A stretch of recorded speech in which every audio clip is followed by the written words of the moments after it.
देवाता ऐसा करे उपकार, देवाता ऐसा करे उपकार, देवाता ऐसा करे उपकार,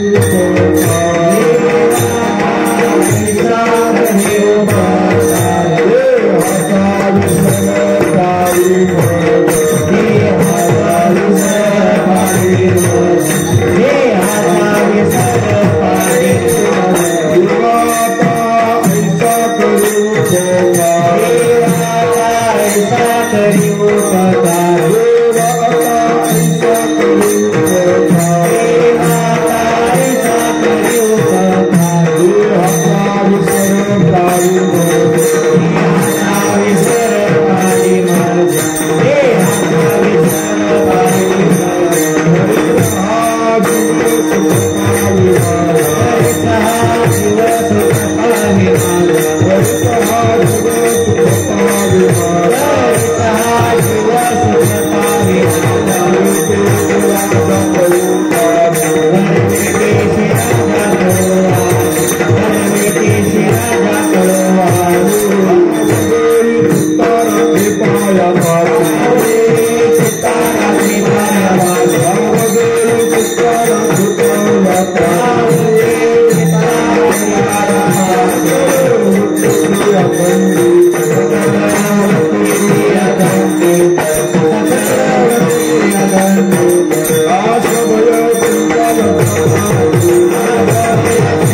देहाचा विसर पाडी माझ तरीच हा जीव सुख पावे माझा बर्वे केश राजा कळवाले ठाव देई चित्ता राखे पायापासे सकळ वृत्तीसे अखंडित आस भय चित्ता लज्जा काम क्रोध तोडावा संबंध याचा माझा मागणे ते एक हेची आहे आता नाममुखी संत संग देई तरीच हा जीव सुख पावे माझा बर्वे केश राजा कळवाले तुका म्हणे नको वरकुंग देवा घे माझी सेवा भाव शुद्ध तरीच हा जीव सुख पावे माझा बर्वे केश राजा कळवाले समचरणम सरोजम सांगणीलाम मुदाभम जगन्निहितम पानिम मंडनं मंडनानाम तरुण तुलसीमाला कंधरम कंजनेत्रम सदय धवला संविठ्ठलं चिंतयामि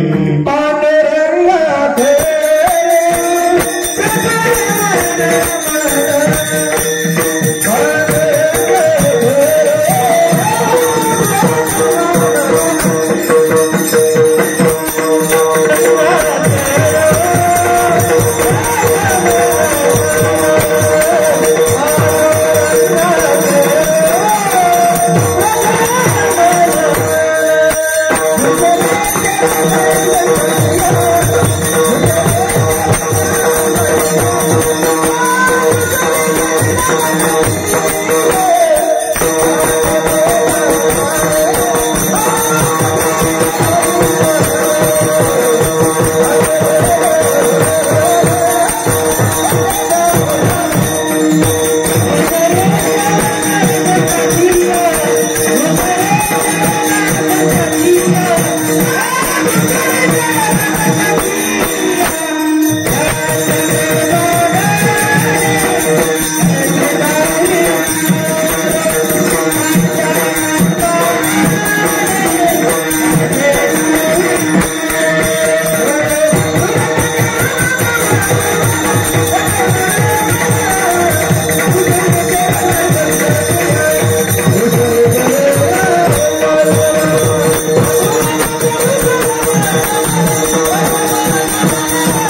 लागे सेवक जाणो तुमच्या लागलो निज चरणा अहो स्वामी तुक या देवा या वर्ण करावा वीर अलंका पुण्य सिंहासनस्थं पदं भूत तेजस प्रदेश विधिंद्रादिदैवे सदा स्तूयमानं समाधिस्थ मृत्युं वशज्ञान देवा आता हृदय हे आकुले संपाळनिया बळी वरी वैसंपवले श्री गुरूंची गुरु ब्रह्मा गुरु विष्णु गुरुदेव महेश्वरा गुरु साक्षात परब्रह्म तस्मै श्री गुरुवे नमः।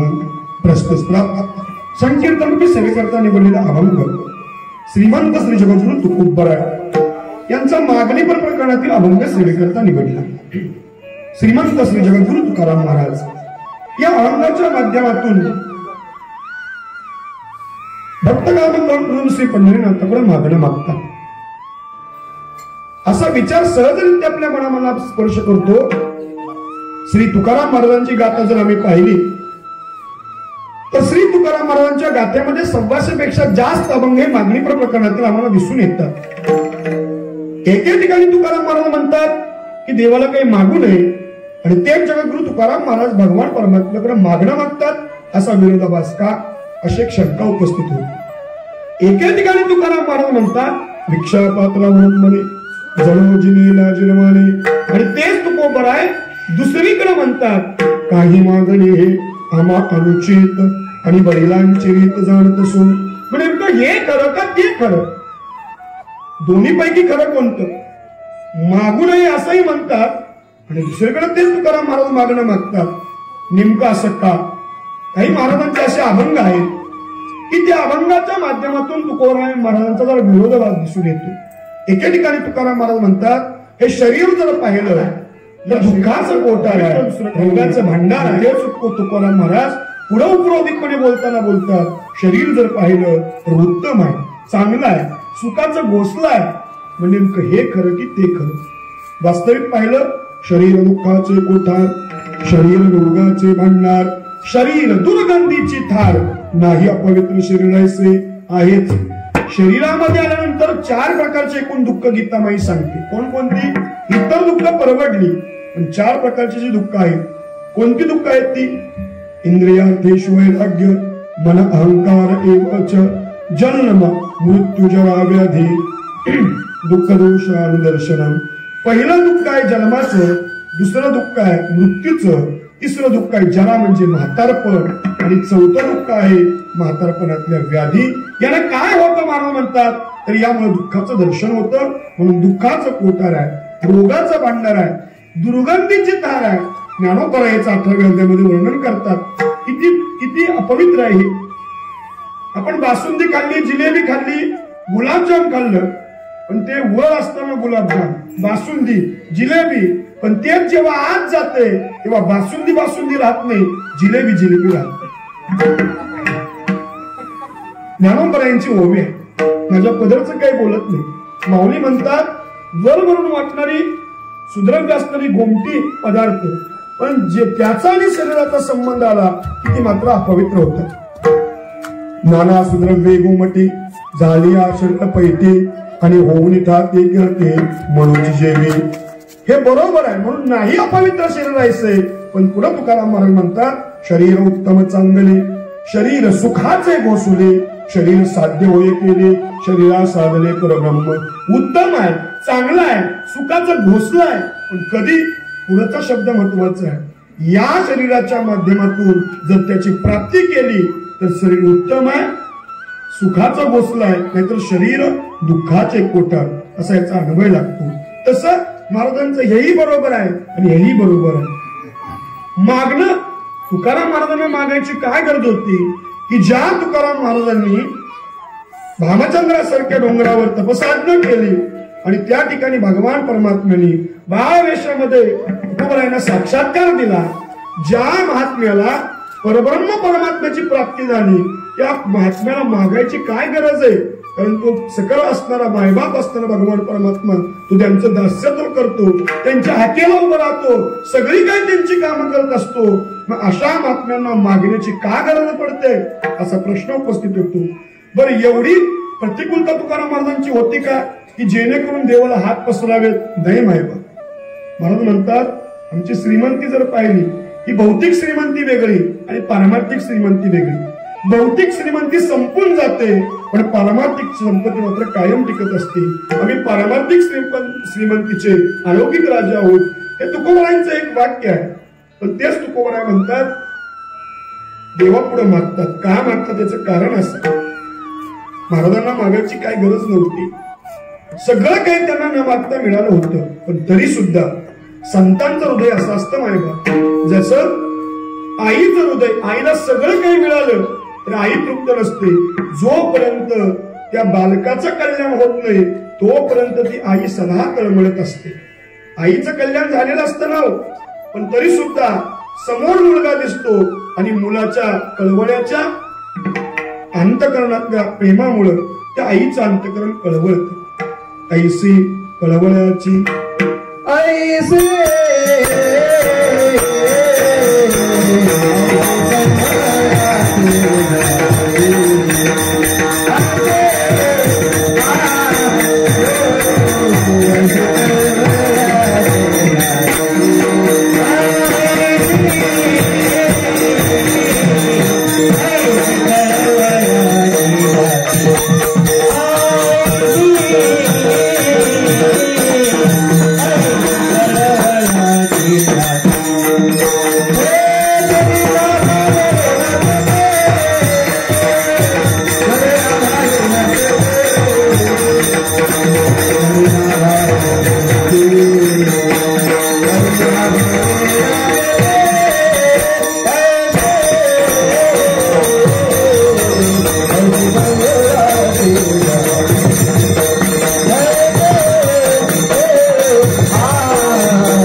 बाळकाविषयी जेवढा कळवळ असतो त्याच्या दुप्पट कळवळा तुम्हा लोकांचा संतांच्या अंतःकरणामध्ये असतो. नवे नवे संतांचा अवतारच हा कशा करत असतो, जगत कल्याणाकरता असतो. जगाच्या कल्याणा संतांच्या विभूते देह कष्टविते परोपकारी. महाराजांना माहित होतं हा सामान्य जीव देवाकडे गेल्यानंतर देवाला देव मागणार नाही, पण तुम्ही आम्ही मागतो आणि संत महात्मेही मागतात. आमच्या आणि संतांच्या मागण्यामध्ये फार तफावत आहे. आम्ही देवाकडे गेल्यानंतर आम्ही देवाला देवाचं मागतो आणि संत देवाकडे गेल्यानंतर देवाला देवच मागतात. हा तुमच्या आमच्या मागण्यातला फरक आहे. देव हा शब्द जर पाहिला तर देव या शब्दामध्ये मूळ संस्कृत धातू आहे दिव, आणि दिव या संस्कृत धातूचा अर्थ आहे तेजपुंज. यदादित्य गतम तेजो जगत भासयते किलं यच्चंद्रमसि यच्चाग्नौ तत्तेजो विद्यमामकम्. देव शब्द असा अर्थ त्या देव शब्दाचा आहे. पण आमच्या दृष्टिकोनातून देव आम्ही देवाकडे गेलो की देव देव देव तुझ्याकडे काय आहे ती देव देव म्हणतो लेका मी देव, तुम्ही काय करणार? आम्ही म्हणतो तुम देव हम सिर्फ लेव. आम्हाला दुसरं काही माहिती. आमच्याकरता एवढा देव शब्द संकुचित आहे. किती गणगंज ऐश्वर्य असू देत, सुखसंपत्ती असू देत, एखादा माणूस श्रीमंत माणूस देवाच्या दर्शनाला गेल्यानंतर देवाच्या पायावर आपलं डोकं टेकवतो, नमस्कार करतो. देवाला म्हणतो देवा काय तुझ्या आशीर्वादाने सगळं काही आम्हाला मिळालंय, सगळं काही आमच्याकडे आहे बाबा, काही द्यायची आवश्यकता नाही. का सगळं काही तू दिलंय असं म्हणतो, पण जाता जाता म्हणतो देवा सगळं काय दिलंयस मग बाबा, पण सगळ्यांना सुखा म्हणजे सुख तरी देवाकडं मागतच असतो.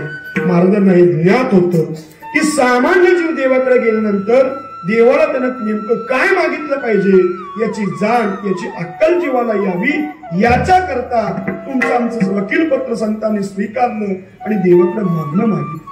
आज आपल्या मागायचा दिवस आहे.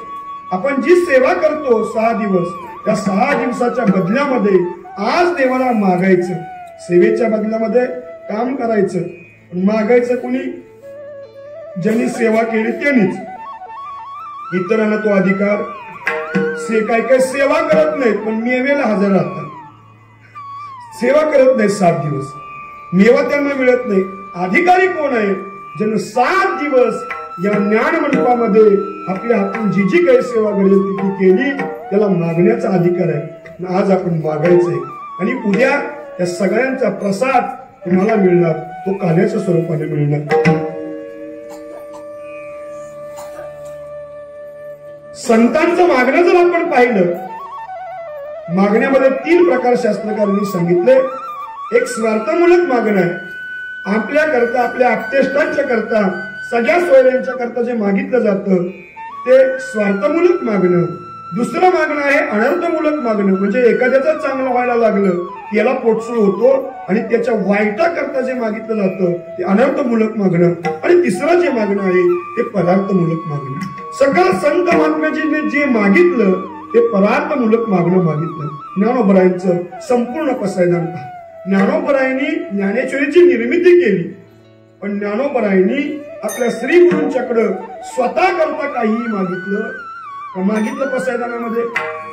मी एवढं पसायदान, एवढी ज्ञानेश्वरी केली म्हणून त्या बदल्यामध्ये मला अमुक अमुक द्या असं ज्ञानोबरायांनी मागितलं नाही. मागितलं ते कुणा करता मागितलं? आपल्या सर्वांच्या करता मागितलं. ज्ञानोबरायांचं पसायदान हे परार्थमूलक मागणं आहे. युनोमध्ये ज्ञानोबरायांचं पसायदान लावलेलं आहे, विश्वशांती संदेश. युनोनं हा संदेश स्वीकारला. हा ज्ञानोबरायांचं मागणं किती गोड आहे. किंबहुना सुखी पूर्ण होऊनी ती लोकी भजिजो आदि पुरुषी अखंडित. किंबहुना सुखी पूर्ण होऊनी ती लोकी भजिजो आदि पुरुषी अखंडित. किंबहुना सुखी पूर्ण होऊनी ती लोकी भजिजो आदि पुरुषी अखंडित.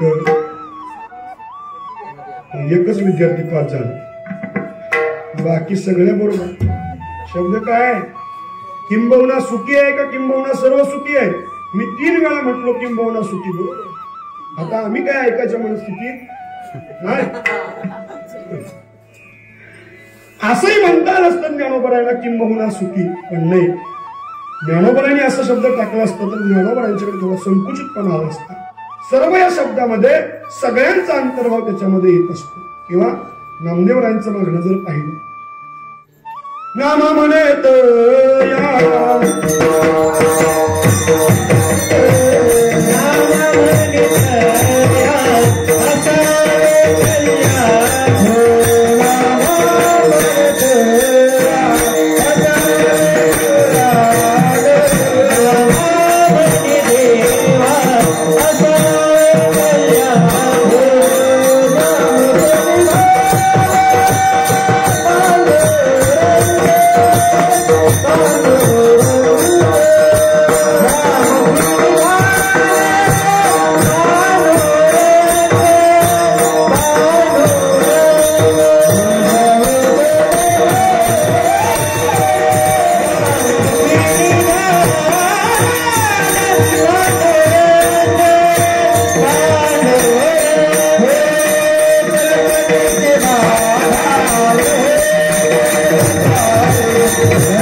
नामदेवरायांचे मागणं म्हणजे परार्थमूलक मागणे.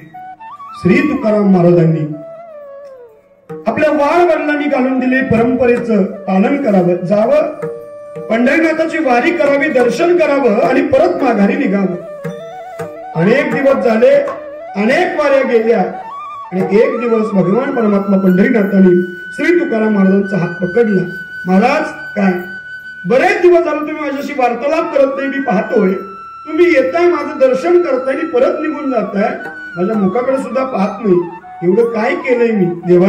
काय माझ्या वाड वडिलांनी शिकवलं तुझी सेवा करायची, पण काही मागायचं नाही. यदा कदाचित तुझ्या चेहऱ्याकडे पाहिलं आणि मला मागायची जर बुद्धी तयार झाली तर काय, म्हणून मी तुझ्याकडे पाहत नाही, दर्शन करतो आणि लगेच निघून जातो. ठीक आहे, तुम्हाला थांबवलंस, का थांबवलं? महाराज, बऱ्याच दिवसांमध्ये माझ्या मनामध्ये एक शल्य आहे. कोणतं? तुम्ही जी भक्ती करता त्या भक्तीचं ओझं माझ्या डोक्यावर साठलंय, ते कमी करण्याकरता आम्ही तुम्हाला थांबवलं. देवा, भक्ती आम्ही आमच्याकरता करत असतो, त्या भक्तीचं ओझं तुझ्या होईल कसं? महाराज, भक्ती तुम्ही करता, पण भक्ती करून तुम्ही तसंच निघून जाता, त्यामुळे ते ओझं माझ्या डोक्यावर एक प्रकारे साठले. ते कमी करण्याकरता माझी एक छोटीशी विनंती तुम्ही ऐका. बोल म्हणे. काय नाही, या बदल्यामध्ये तुम्ही काहीतरी मागावं ही माझी अपेक्षा आहे. आणि अपेक्षा म्हटल्याबरोबर महाराज जरा हसले. मी काय वाईट बोललो का? म्हणजे आतापर्यंत मी तुला तेच सांगत होतो की माझ्या वाड वडिलांनी मला शिकवलंय वारी करावी, दर्शन करावं, पण त्याच्या बदल्यामध्ये काही तुला मागू नये, ही त्यांची परंपरा आम्हाला घालून दिलेली. मागणार नाही मी. काय दुसरं काय सांगायचं झालं तर सांग. महाराज निघाले. निघाल्याबरोबर पुन्हा भगवान परमात्मा पंढरीनाथांनी श्री तुकाराम महाराजांचा हात पकडला. महाराज, एकदा माझा ऐका. मी कधी तुम्हाला अट्टहास केला नाही, आग्रह केला नाही, पण आज मात्र तुम्हाला माझी विनंती आहे, ऐकावीच लागेल. देवा, जमणार नाही, मागणार नाही. तू म्हणशील अजून सेवा, तर सेवा मी करेन, मागणार नाही. आणि पाठीमागं वळून बघितलं तुकाराम महाराजांनी तर श्री पंढरीनाथाच्या डोळ्याला पाणी आलं होतं. आसव आली, डोळ्यातली आसवा पाहिली आणि श्री तुकाराम महाराजांचं अंतकरण द्रवीभूत झालं. कारण संतांचं हृदय जर पाहिलं तर महाराज एके ठिकाणी वर्णन करतात, लोखंड जर पाहिलं तर अत्यंत मऊ असतं आणि लोणी जर पाहिलं तर अत्यंत कठीण असतं. लोखंड अत्यंत आणि अत्यंत मऊ असतं आणि लोणी जर पाहिलं तर अत्यंत आणि अत्यंत कठीण असतं. हा किंवा जागवा. मी 3 वेळा म्हटलं, लोखंड जर पाहिलं तर अत्यंत आणि अत्यंत मऊ असतं, लोणी जर पाहिलं तर अत्यंत कठीण असतं. नुसत्याच मान आलं होतं, म्हणजे काय कळलं नाही. समाधी अवस्थेमध्ये असताना कळलं कसं? डोळं नुसतं उघड आहे. लोणी जर पाहिलं तर मृदू सबाय नवनीत जैसे सज्जनांचे चित्त, तसं संतांचं अंतकरण असतं. म्हणतात इतरांना दुःख झालं तर संत दुःखी होतात आणि इतरांना सुख झालं की त्याच्यामध्ये संत आपलं सुख मानत असतात. देवाला हात जोडले, ए देवा, अरे तुमचा मालक आहेस बाबा. मालकानी सेवकापुढे हात पसरणं उचित नाही. सेवकानी मालकापुढे हात पसरणं उचित आहे. आम्ही सेवक आहोत, आम्ही हात जोडले तर ते योग्य आहे, पण तू आमचा मालक आहेस देवा, आमच्या पुढे हात पसरू नकोस. हात सोडले आणि देवाने आपला पितांबर केला. देवा, काय करतोयस? हात जोडू नको म्हटलं तर तू पितांबर पुढे धरतोयस. महाराज, माझ्या करता काहीतरी मागा, तुम्ही जे मागाल ते मी देतो. तुकाराम महाराजांनी सांगितलं, ठीक आहे देवा, तुझ्या डोळ्यातल्या आसवामुळे मी तुला मागतो, मागतो म्हटल्याबरोबर मागा महाराज काय देऊ? स्वर्ग देऊ, स्वर्गसुख देऊ, स्वर्गलोक देऊ, इंद्रलोक देऊ, वैकुंठ देऊ, नेमकं काय देऊ? महाराज जरा हसले म्हणे, देवा मागतो म्हटल्याबरोबर तू नको ते आम्हाला द्यायला लागला, आम्हाला लहान समजलास का? अरे इंद्राला म्हणावं लागतं, ब्रह्मदेवाला सुद्धा म्हणावं लागतं, आणि वैकुंठ म्हणलास तर वैकुंठ सुद्धा सुख नाही. वैकुंठ सुख जर असतं तो आमच्या घराला आला असतास का? या सुखाकारणे देव वेडावला, वैकुंठ सोडून मुख्यमंत्र्या घरी राहिला. असंच आहे का? नाही होय, चुकलं का काय? कुठं राहिला? संत सदनी राहिला. मग आमच्या घराला तू राहत असताना वैकुंठ कशा करता? तुझ्या वैकुंठाचंही सुख नाही. काय देऊ सांगा ना तुम्ही? देवा आमची फसगत तू करू नकोस. एक वेळ तू आमच्या आईला फसवलंस, मला माहित आहे. माझ्या वडिलांनी मला सांगितलं तू कसं फसवलं माझ्या आईला. बोलोबा महाराज नित्य नेमानं पंढरपूरची वारी करावी, आणि पंढरपुरावरून माघारी आल्याबरोबर आई साहेबांना सांगा, बाबा काय वारीचं सुख आहे ग. अगं भगवान परमात्म्याचं मुख पाहण्याबरोबर अनंत करणारी सगळी दुःख निघून जातात. काय सांगू कणकाई पंढरपूर? तुम्हाला बास कर, मला काय सांगू नका. काय झालं ग? प्रत्येक वेळी तुम्ही वारीसने येता आणि पंढरपूरचं महात्मा मला सांगता, पण मी एवढ्या महिने झालं तुमच्या पाठीमागे लागले. तुमच्या बरोबर मलाही वारीला न्या. महिन्याला तुम्ही वारीला जाता, एक वेळ पण मला नेत नाही. कणकाई तुला नेण्याबद्दल माझं दुमत, पण तुला जर वारीला नेलं तर तू घोटाळा करशील. हे कसला घोटाळा? आमच्या वडिलांची वडिलांची परंपरा आहे, देवाला काय मागायचं नाही, पण यदा कदाचित तुला नेलं आणि तू जर देवाला काय मागितलंस तर मालक एवढं करता तुम्ही मला नेत नाही का?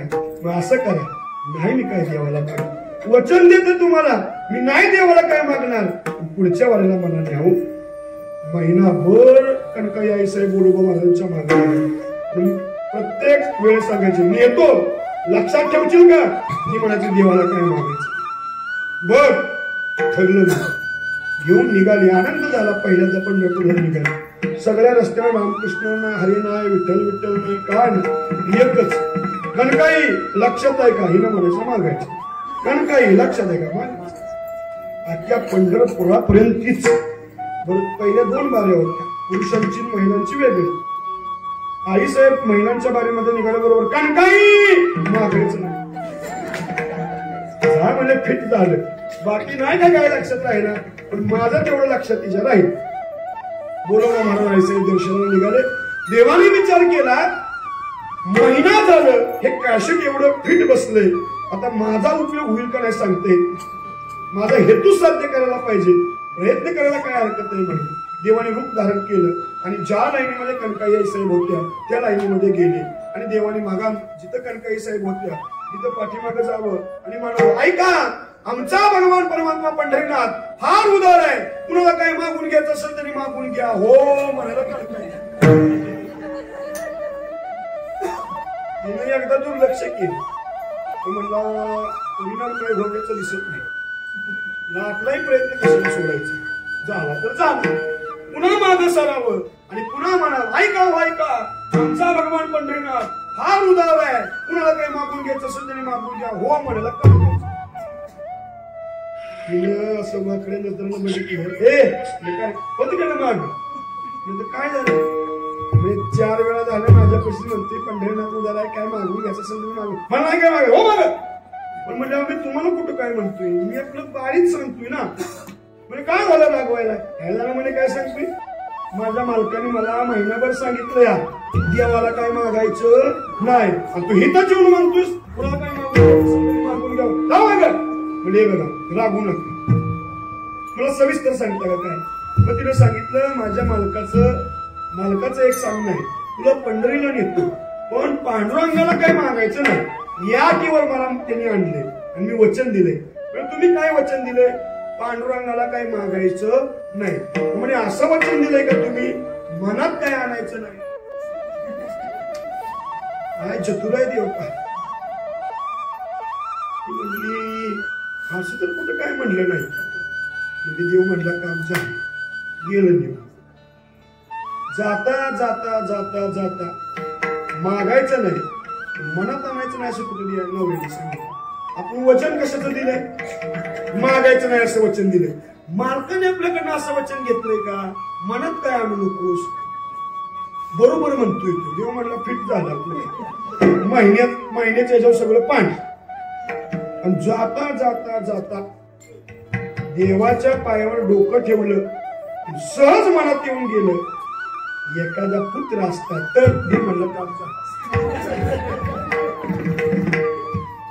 कारण काय आहे, आम्हाला जावं लागतं, डोकं आपटावं लागतं, 4 वेळा सांगावं लागतं, देवा आम्हाला तेवढं दे ना बाबा.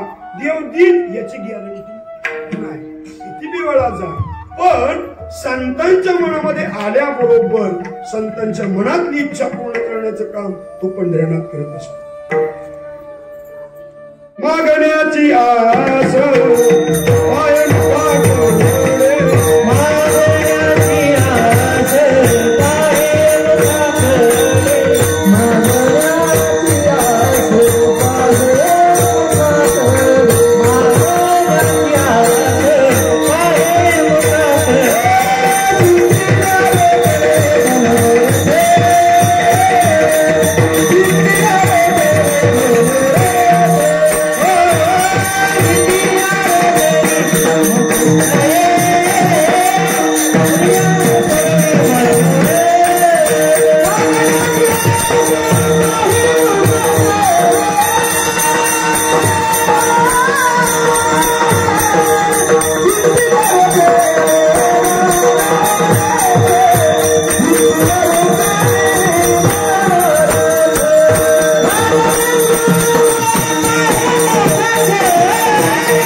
त्यांच्या मनात आल्याबरोबर त्यांचं मनोरथ पूर्ण करण्याचे काम तो पंढरीनाथ करत असतो. मागण्याची आस पाही मुखाकडे, चिंतव्यारोकडे मनोरथ. पण संत काही मागत नाही. तुका म्हणे जीव भाव देवा पायी ठेवण्या काही न मागती. आई साहेब निघून गेल्या आणि बोलोबा महाराज आले. असं व्हायचं, वारीला बोलोबा महाराज पाया पडायला आले की देव खाली बघायचं आणि महाराज गेले की वर बघायचं. का? ऋणामुळं महाराजांच्या चेहऱ्याकडे त्याला पाहता येत नव्हतं. पण आता महाराज आल्याबरोबर देव बघायलाच लागला. प्रत्येक वेळा म्हटलं मी येतोय त्यावेळेस तो खाली बघतोय. आज मात्र देव माझ्या मुखाकडे बघतोय, म्हणजे नेमका काहीतरी घोटाळा झालाय. हे देवा काय माझ्या चेहऱ्याकडे तू बघतोयस? हो नाही म्हणे बघतोय ना. म्हणे मी तर काय मागितलं नाही. म्हणे तुम्ही काय मागितलं नाही. म्हणे बायको येऊन गेली का? येऊन गेली. तिनं काय मागितलं का? म्हणजे अजिबात नाही. तुम्हाला वचन दिलं ती मागल कसं? मग माझ्या चेहऱ्याकडे काय बघतोस तू? म्हणजे तिनं मागितलं नाही हो महाराज, पण तिच्या मनात म्हणजे काय, एखादा पुत्र असता तर म्हणजे म्हणून हिला आणत नव्हतो. करायचं ते घोटाळा केला म्हणजे तुझ्यामुळे झाला असेल. मी काय केलं? मी तर इथंच उभा आहे. मी काय म्हणजे मला माहित आहे तूच केलंयस. बाहेर गेले होय का? म्हणे काय देवाला काय मागितलंस का? तुम्हाला मी वचन दिलं होतं. अजिबात देवाला काही मी मागितलं नाही, पण म्हणजे माझ्या मनात आलं. एखादा पुत्र असतात मनात तरी तुझ्या कसं आलं? महिनाभर मी तुला सांगतोय. मग तिने सगळा उत्तर सांगितलं. म्हणे तो कोण ब्राह्मण पुजारी नव्हता, तो विटेवरचा बाप होता, तोच आला तुला बसतो. म्हणजे आता असं कर, काय जा आता आलायच ना मनात, सांगून टाक. देत असेल पुत्र तर असा दे. कसा दे? पुत्र देई ऐसा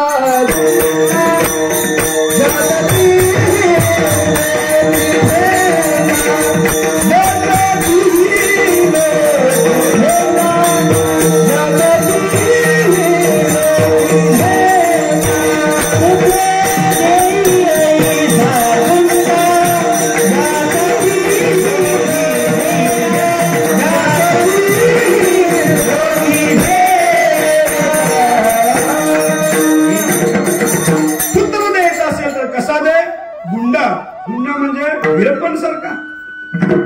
ते गुंडा असला तरी अर्थ नाही. इथं शब्दाचा नाहीतर घोटाळा होतो. शब्दशा अर्थ कळला की घोटाळा होतो. पुत्र असा दे.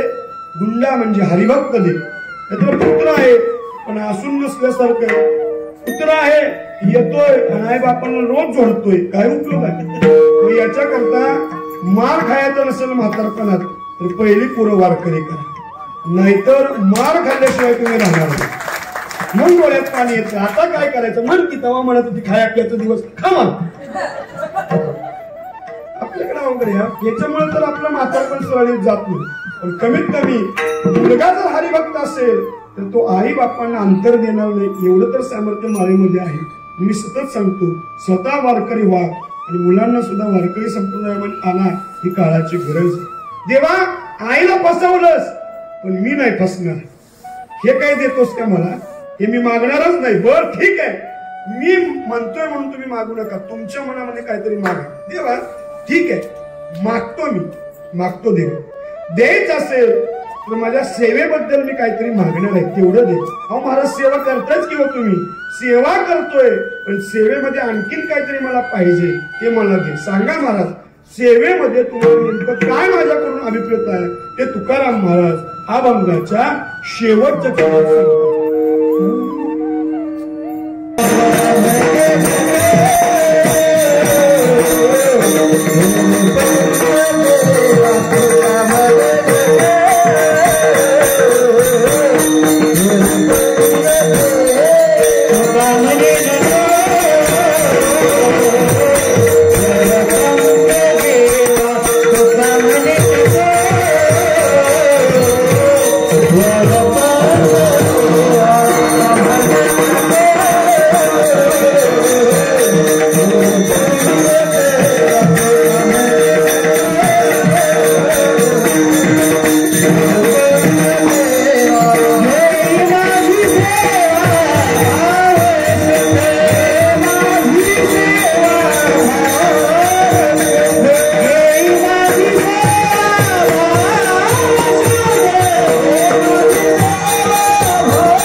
सेवेसंदर्भातलं मागणं अभंगाच्या शेवटच्या चरणामध्ये पंढरीनाथाला मागतात.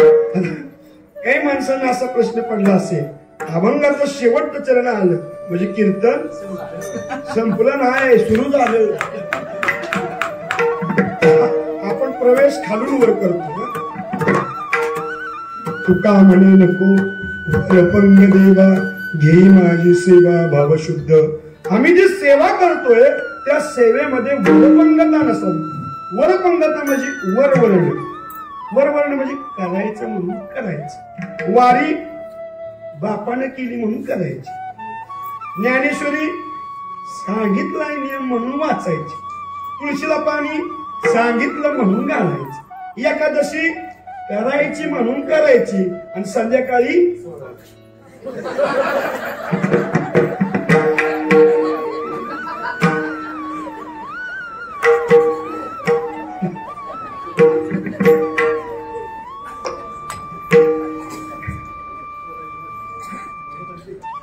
काय काय न असतात असं. वारकरी म्हणण्याच्या लायकीचाच नाही. जो संध्याकाळी एखादी सोडतो तो वारकरी म्हणण्याच्या लायकीचाच नाही. काही असू दे. काय म्हणतात, अहो डायबिटीस आहे, आज मरायचंय उद्या बी मरायचंय, आज मेलं तर नियम करून मरायचं, काय हरकत आहे. आपल्याला महाशिवरात्री असेल, गोकुळ अष्टमी असेल किंवा एकादशी व्रत असेल, आपलं सांगितलं पारायणात म्हणून आम्ही करायचं म्हणून करतो. पण त्याला म्हणतात वर वर्ण करणं. पण माझा जन्म कशा करता झालाय?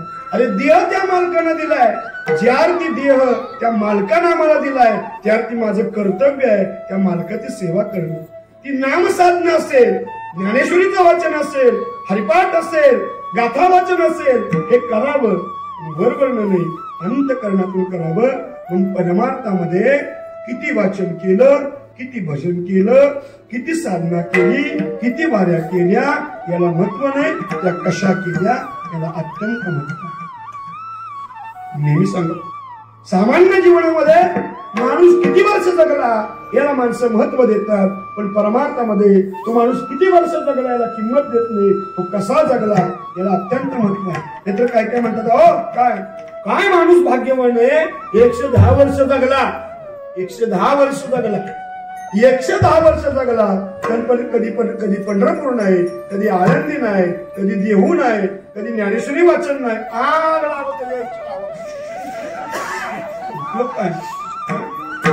जन्माला आला, मोकळ्या गायाने गेला, आग लागली त्याच्या जन्माला, काय उपयोग? म्हणून माणसानं आहे म्हणून मारावं, मंगळसूत्र घालून मारावं. होय होय वार करी पाहे पाहे रे पंढरी. शेवटी मी असं माझं मत आहे, माफी मागून बोलतो, शेवटी माणसाच्या तोंडामध्ये तुळशीची पानं ठेवायच्या ऐवजी जर जास्त खात असेल तर कोंबडीचं काय करायचंय? ज्याला जिवंत असताना तुळशी कळली नाही, मेल्यावर काय तुळशी उद्धार करणार आहे? माझा शब्द लागेल, लागला तरी हरकत नाही. काय करा? माळा घाला.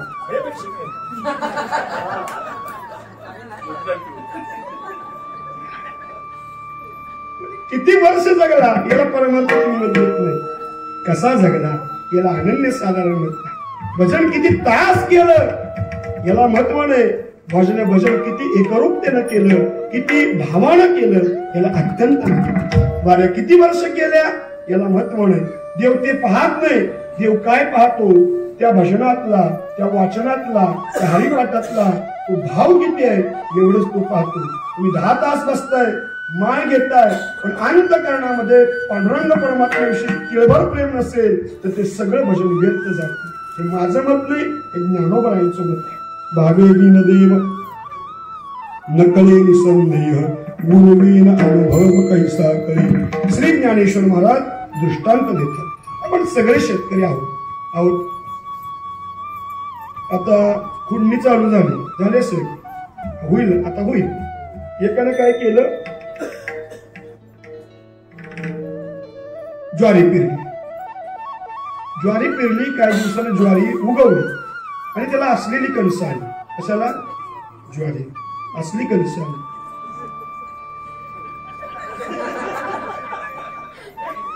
काय कोकणात आलाय उद्या कोण बोल तो म्हणला असलेली कणसं लागली. असली असते ती कणसं हुशार माना आला होत्या. नव्यामध्ये मौलींचं मत असं चांगली टपळत कणसं लागली. माणसांना कळलं आमक्याची ज्वारी 1 नंबर. माणसं ज्वारी बघायला गेली, बांधावनं माणसं बघायची ज्वारी. काय बघायची? ज्वारी बघायची. कुठनं? बांधावरून. वा काय ज्वारी, 1 नंबर ज्वारी. वा असली ज्वारी अख्ख्या गावात नाही, पण कुठनं दिसायची बघायची ती? बांधावरून. जवळ जर ज्वारीच्या गेलं तर सगळ्या पिश्याच. ज्वारी 1 नंबर दिसायची. कुठनं? बांधावरून 1 नंबर दिसायची. कोण? ज्वारी 1 नंबर दिसायची. कोण? ज्वारी. कुठनं? बांधावरून 1 नंबरची दिसायची. कोण? अजून मी काय काय समजलं. ज्वारीवरनं 1 नंबर दिसून उपयोगाचा नाही, बांधावरनं 1 नंबर दिसून उपयोगाचा नाही. जवळ जर जाऊन बघितलं सगळ्या पिशाच. कुणाच्या? ज्वारीच्या. असली ज्वारी काय कामाची आहे का? कायच नाही, दिसायला चांगली आहे. कोण?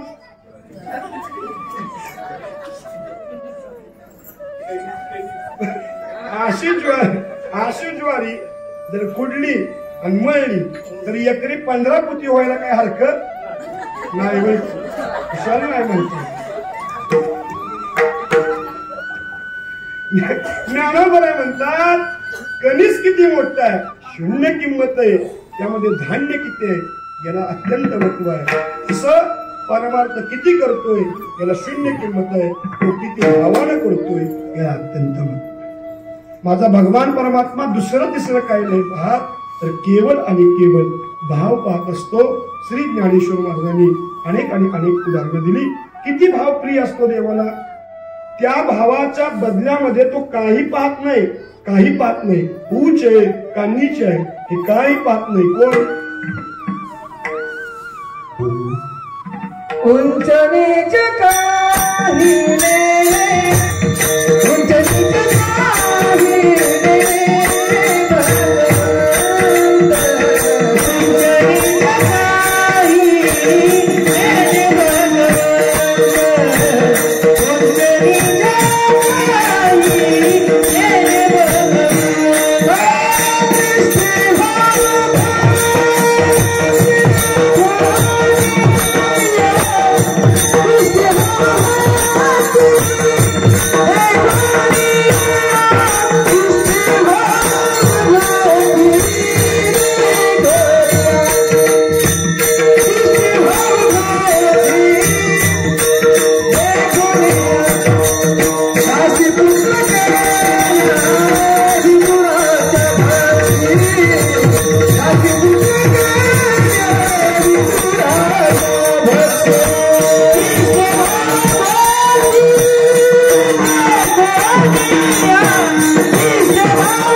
शिष्टाई असफल झाली आणि भगवान परमात्मा विदुरांच्या घरी आलेले. दारावर थाप मारल्याबरोबर विदुर पत्नी दार उघडलं आणि डोळ्यामध्ये पाणी आलं. का? आणि माझ्या देवाला आमंत्रण सुद्धा दिलं नाही. माझे पती म्हटले पण नाही देवाला या, पण माझा मायबाप माझ्याकडे आला. रडायला लागली विदुर पत्नी. देव स्वतःहून आतमध्ये गेलेले आहे, बसलेले आहे. भगवान परमात्मा एकदा कदाचित आले तर घरामध्ये काहीतरी असावं म्हणून विदुरांनी केळी आणून ठेवल्या होत्या. विदुर बाहेर गेले होते. विदुर पत्नीने देवाकडे पाहिलं आणि त्या देवाच्या रूपामध्ये एवढी एकरूप झाली, एवढी एकरूप झाली की तिला त्या देवाच्या रूपाचं वेड लागलं. राजहंस कुमार मदनाचा पुतळा, रवी शशिकळा लोकनिया, कस्तुरी मळवट चंदनाची उटी, रुळे माळकंठी वैजयंती. भाव भाव विभोर झाली. केळी हातामध्ये होती पण ती करायची काय? साल देवाकडे द्यायची, गाभा पण खायची. हे बी एवढं येडं झालं की म्हणलंच नाही गाभाईनी केळ साल आहे, ती बी साली हाणायला लागली. 5-6 साली हाणल्या. विदुर आले. कार्यक्रम बघितला. विदुरांना राग आला.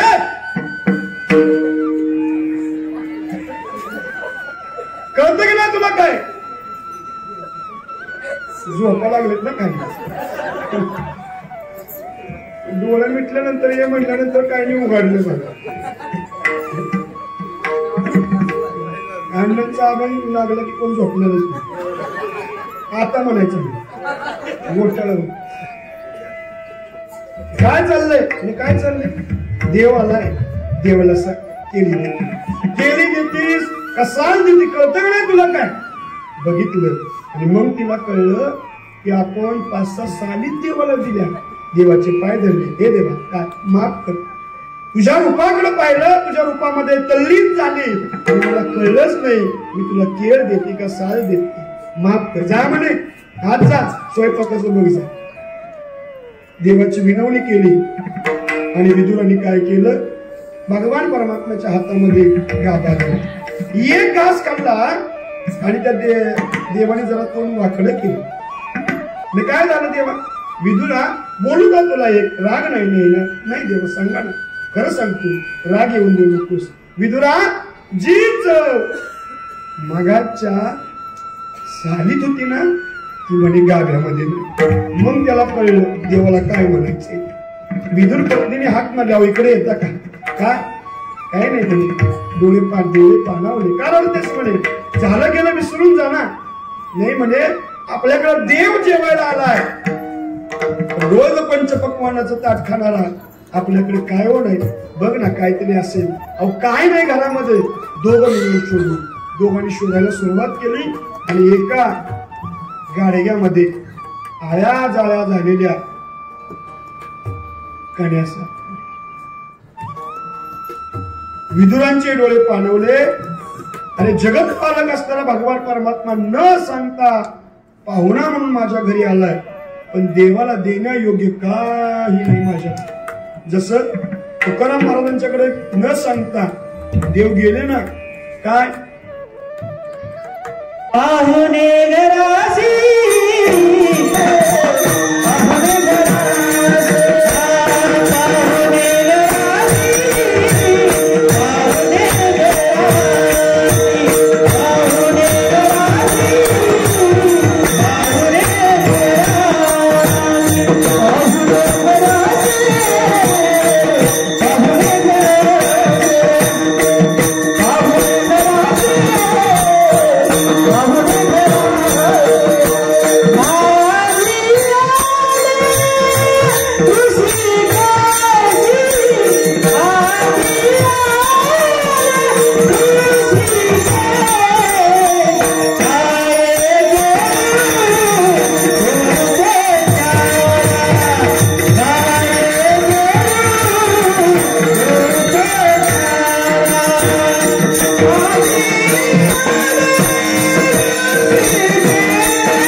देवाने दोघांच्याच घरच्या कण्या खाल्ल्या. एक म्हणजे विदुरांच्या घरच्या.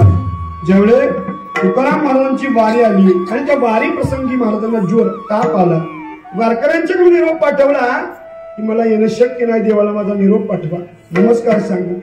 आणि वारकऱ्यांचा निरोप मिळाल्याबरोबर भगवान परमात्मा निघाले. आईसाहेबांनी विचारलं कुठं निघाला. दशमी आहे उद्या एकादशी आहे म्हणे. मी माझ्या तुकोबारायांची गाडी घ्यायला निघालो. म्हणे तुम्ही निघाला तर आम्ही पण येतो. गरुडही निघाले. सगळी नवाजमा देहूकडे आला आणि हाक दिली. महाराज म्हटल्याबरोबर महाराजला बाहेर आले. बघितलं आणि ज्याची वारी त्याचा नियम चुकतोय तो भगवान परमात्मा माझ्याकडे आला. बसायला टाकलं. गादी भक्त घुमडवतं टाकलं. त्याच्यावर भगवान परमात्मा बसले. आतमध्ये गेले. सांगितलं अगं काय माझा देव आलाय. म्हणे मी काय करू. आलाय तर म्हणे अगं जेवायच्या वेळे आला. अतिथी म्हणून आलं. म्हणजे घरात लेकरांना 3 दिवस झालं जेवण नाही आणि त्याला काय द्यायचंय. आलाय ते आलाय. एकटा नाही आलाय. बायको बिकू सगळे घेऊन आलाय. त्याला एकटा जेवण नव्हतं का. म्हणजे आता आलाय नासू दे ना बघ ना काहीतरी. काय नाही म्हणे महाराज गेले. उतरंड्या खाली केल्या आणि महाराजांच्या घरी सुद्धा काय सापडल्या कण्या सापडल्या. आणि मग एवढा गोतावळा आणि एवढ्या कण्या पुरायच्या कशा. हांडाभर पाणी ठेवलं आणि त्यात उडूशा कण्या टाकल्या आणि हलवाई सुरुवात. आता ते कण्या कुठे बसले असते. सगळं पाणीच ना. देवा काय स्वयंपाक झाला म्हणे कसा. मग केळीची पानं टाकली आणि मग सुरुवात केली वाढायला. कण्या वाढल्याबरोबर त्याच्या कण्या होत्या का पाणीच होते की सगळ्या घालीन लोटांगणच चालू झालं. देव म्हटला तर उपयोगाचं नाही. प्रसाद महाराजांचा सेवन बाया जाऊन उपयोगाचं कसं आहे. भगवान परमात्मा चतुर्भुज झाले. कशा करता 2 हात कण्या अडवायला 2 हात कण्या पिया म्हणजे माझ्याकडेच तुम्ही विचारा. त्याला म्हणतात कण्याची दशमी. ज्या दिवशी महाराजांच्या घरी कण्या खाल्ल्या त्याला कण्याची दशमी असं म्हटलं जातं. म्हणून दोघांच्या घरच्या कण्या खाल्ल्या. का खाल्ल्या. कारण त्यांचा असणारा देवावरचा निस्सीम भाव. देवा द्यायचं असेल मला. मी जी सेवा करतोय ना त्या सेवेमध्ये तुझ्याबद्दलचा असणारा दृढ भाव माझ्या मनामध्ये तसाच राहू दे. एवढं मला दे. म्हणजे महाराज अनेक तुमचं काही मागणं आहे का. आहे ना. कारण सेवा टिकण्याकरता काही गोष्टी आवश्यक आहेत, त्या गोष्टी मला पाहिजेत. काय म्हणणं आहे तुमचं हे महाराज अभंगाच्या तुमच्या चरणामध्ये सांगतात.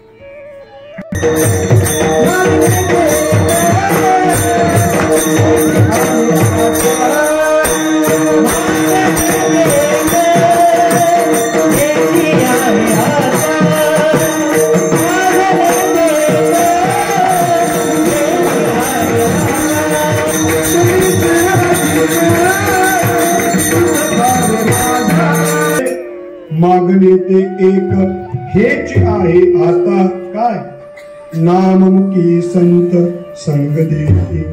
माझ्या मुखामध्ये भावयुक्त नाम मुखामध्ये राहू दे.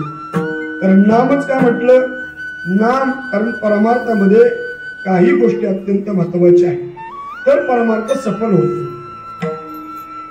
एक म्हणजे एकनिष्ठता, म्हणजे ज्याचा मी अनुग्रह घेतला, जो आमचा मालक आहे, त्या मालकाशी एकनिष्ठ राहावं. जसं तुकाराम महाराज म्हणतात, पत्नी आपल्या पतीविषयी एकनिष्ठ असते, तसं परमार्थामध्ये सुद्धा आपण आपल्या पांडुरंगाशी एकनिष्ठ राहणं गरजेचं आहे. सगळी प्रमाण जर पाहिली, एक धरिला चित्ती आम्ही मायेचा पती, एक तत्व नाम दृढ जरी म्हणा, हरिसे करुणा येईल तुझी. एकनिष्ठता असावी. दोन साधना, नाम साधना, ज्याचा आपण दास्यत्व स्वीकारलं त्याची नाम साधना. पण कलियुगामध्ये सगळ्यात महत्वाची जर काय असेल तर नाम साधना श्रेष्ठ आहे. आम्ही दीक्षा घेतो पण नाम साधना मात्र आम्ही करत नाही, त्यामुळे पारमार्थिक अनुभूती आम्हाला येत नाही. श्री गुरु आम्हाला मंत्र देतात, तो मंत्र आम्ही किती जपतो, आम्ही त्याचा मंत्र जर जपला तरच तो आम्हाला जपणार आहे, अन्यथा तो आम्हाला जपणार. याचा जप केला तरच तो आपल्याला जपणार आहे. म्हणून नाम साधना आपल्या कलियुगामध्ये अत्यंत महत्वाची आहे. सतत त्या भगवान परमात्म्याचं नाम मुखामध्ये असावं. म्हणून भागवतामध्ये सांगितलेलं आहे, कलियुगामध्ये एका देवाच्या नामाशिवाय दुसरं कोणतंही साधन नाही. हरेर्नाम हरेर्नाम एव केवल कलौ नास्तेव नास्तेव नास्तेव गतिरन्यथा. आणि ती साधना टिकण्याकरता काय करावं, संगत एक महत्वाची. आम्ही कुणाच्या संगतीमध्ये राहतो हे सगळ्यात महत्वाचं आहे. संगतीनं माणूस घडतोय आणि संगतीनं माणूस बिघडतोय. एखादा व्यसनी माणूस वारकऱ्याच्या संगतीमध्ये गेला पण निष्ठावंत, नुसता वारकरी, निष्ठावंत वारकऱ्याच्या सहवासामध्ये गेला तर तो सुद्धा वारकरी होतो. तुकाराम महाराजांचा एक संगतीवरचा आनंद सर्वांना ज्ञात आहे. आपण हिरा बघितला, हिरा, तो हिरा ऐरणीवर ठेवला आणि वरनं किती हातोड मारला तर फुटत नाही. कोण? हिरा. एवढा कठीण असतो. कोण? हिरा. ऐरणीवर किती घण मारलं तर फुटत नाही. पण त्या हिऱ्याला जर ढेकणाचं रक्त लागलं तर तो हिरा काय होतो, भंग पावतो. कुणामुळं? ढेकणामुळं भंग पावतो. कोण? हिरा. कुणामुळं भंग पावतो? ढिकून ढिकून माहित आहे ना, ढिकून त्या ढेकणामुळं भंग पावतो. कोण? हिरा. मग कळलं पाहिजे हिऱ्याला, ढेकणाच्या नांदाला लागावं का हे कळलं पाहिजे. कुणाला? ढेकणाचे संगीत हिरा तो भंगला कुसंगे नाडला साधत ऐसा. ढेकणा असतेच काय, चल की माझ्या पुढं, आपण मी घेत नाही, थोडी घेऊन बघ. थोडी म्हणता म्हणता व्यसनी होतो. का? संग वाईटाचा केला. तो सगळं संगती संग दोषाना. आणि आपण जर संतांच्या संगतीमध्ये गेलो तर मग मात्र आपलं कल्याण आहे. ज्ञानोबरांनी हरिपाठामध्ये सांगितलं, संतांचा संग जर केला तर काय होतं, संतांचे संगती मनोमार्ग गती आणि अकळावा श्रीपती येणे पंते. म्हणून देवा द्यायचं असेल तर एक दे बाबा. काय कर? मागणी ते एक हेच आहे आता, नाममुखी संत संत देई. आमच्या मनामध्ये तुझ्याविषयीचा भाव जर तसाच राहायचा असेल, मुखामध्ये नाम जर टिकायचं असेल, तर त्याकरता आम्हाला संतांची संगत दे. ठीक आहे महाराज, दिली. मग अजून तुम्हाला काय पाहिजे का? हे टिकण्याकरता काही गोष्टीपासून आम्हाला लांब ठेव. कोणत्या गोष्टीपासून? ओ सगळ्या चिंता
कोणकोणत्या? आस. आस म्हणजे इच्छा. आस असावी असावी, पण कोणती? पारमार्थिक आस असावी, त्यानं कल्याण होतं. हीच व्हावी माझी आस, जन्मोजन्मी तुझा दास. सांसारिक आस कधी पूर्ण होत नाही, आणि या आस इच्छेपासून मला लांब ठेव. बर, परमार्थाची साधना सुरू असताना मनामध्ये मी साधना करतोय पण याला माझा कल्याण होईल का, असं भय मनामध्ये असू नये. आस, भय, चिंता. सगळ्यात माणसाला लागलेला रोग म्हणजे कोणताही? चिंता. माणसाला जीवनपणे जळते ती चिंता, आणि मेल्यावर जळते ती चिंता. माणसाला चिंताऐवजी चिंतन करावं तर कल्याण होतं. आस, भय, चिंता, लाज किंवा लज्जा. परमार्थामध्ये भजनामध्ये लाज असू नये. नाहीतर काही काही माणसाला किती वेळा सांगितलं भजन करा, कसं करायचं? लाज वाट. म्हणजे जिथं लाज वाटायची तिथं वाटत नाही, आणि नको तिथं वाटते. लाज सोडावी परमार्थामध्ये. कोण मला काय म्हणेल, काही म्हणू दे.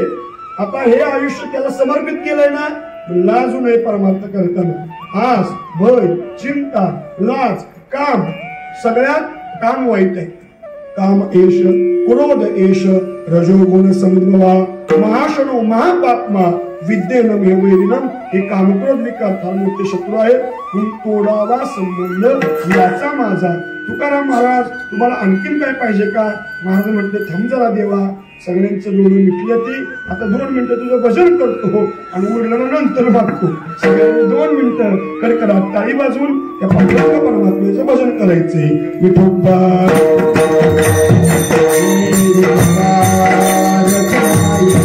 बोला बोला.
करायचं असेल तर त्याच्याकरता मला अजून एक मागणं दे. काय दे?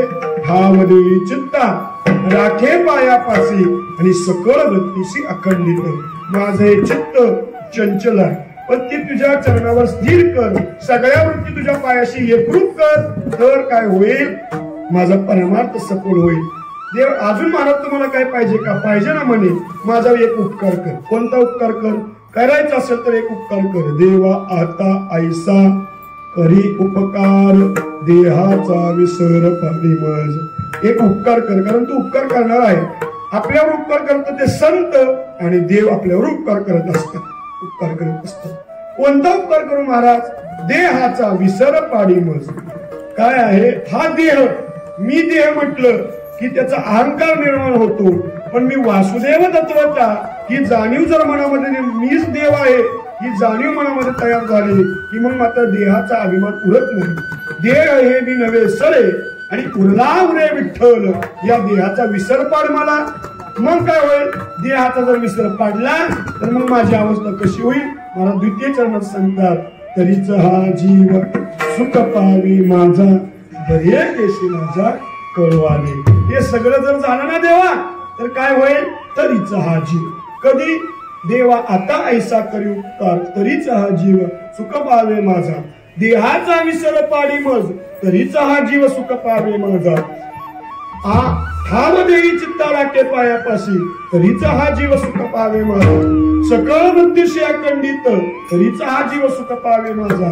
आस भय चिंता लज्जा काम क्रोध तरीच हा जीव सुख पावे माझा. तोडावा संबंध याचा माझा तरीच हा जीव सुख पावे माझा.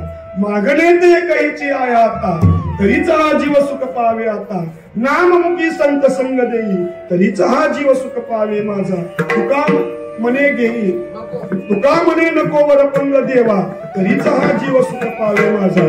घेई माझी सेवा भाव शुद्ध तरीच हा जीव सुख पावे माझा. बरवे केशी राजा कडू आले. हे सगळं मला कडू आलं.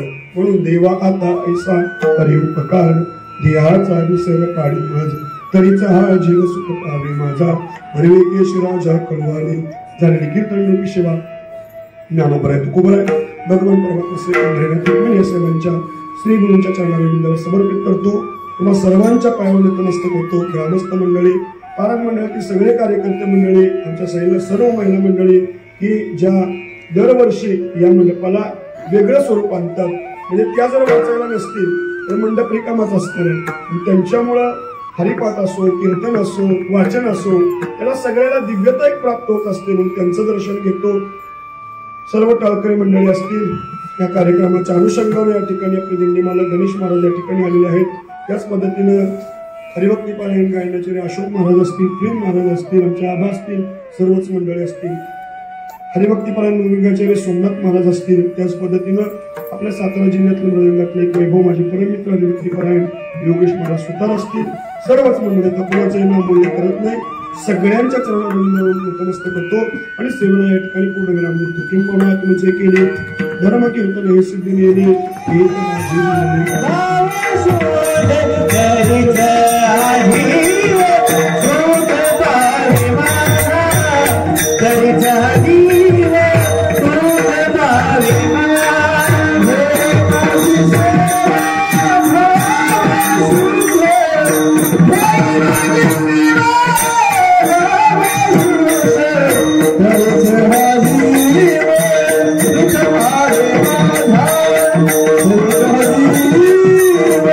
Bye.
लोचन नित्य करती अवलोकन धन्य धन्य ते लोचन नित्य करती अवलोकन धन्य धन्य ते लोचन नित्य करती अवलोकन आरती ज्ञानराजा महाकैवल्य आरती ज्ञानराजा रूपले ज्ञानजगे तवनाति आरती ज्ञानराजा केवल आरती